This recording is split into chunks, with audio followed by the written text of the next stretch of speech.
কলকাতা আরজি কর ধর্ষণ ও খুনের মামলায় ফের জেল হেফাজতে সন্দীপ ঘোষ ও অভিজিৎ মণ্ডল। দুই অভিযুক্তের 10 দিনের জেল হেফাজতের নির্দেশ। 9 ডিসেম্বর দুজনকেই সশরীরে হাজিরা দেওয়ার নির্দেশ আদালতের। আদালতে জামিনের বিরোধিতা করতে গিয়ে সিবিআই আইনজীবীর মন্তব্য, এক পুলিশ কমিশনারের কাছে পৌঁছানো যাচ্ছিল না একটি তদন্ত চলার সময়। অন্যদিকে সন্দীপ ঘোষের আইনজীবী কোর্টের উদ্দেশ্যে জামিনের আবেদন করে বলেন, তদন্তকারীরা বারবার তথ্য প্রমাণ নষ্ট করা হয়েছে বললেও কী তথ্য নষ্ট করা হয়েছে তা জানাচ্ছেন না।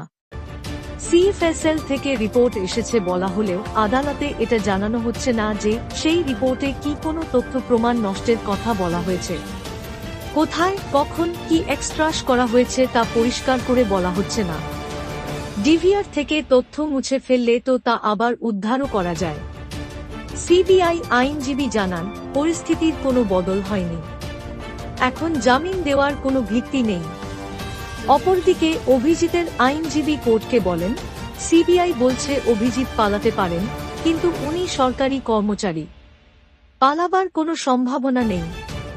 এই বক্তব্যের তীব্র বিরোধিতা করে সিবিআই আইনজীবী বলেন, সরকারি কর্মচারী যে পালাতে পারেন না এমন কথা কে দিয়েছে। অভিজিতের আইনজীবী পাল্টা প্রশ্ন করেন, পালাবার উদাহরণ কি আপনার কাছে আছে? সিবিআই এর আইনজীবী কোর্টের উদ্দেশ্যে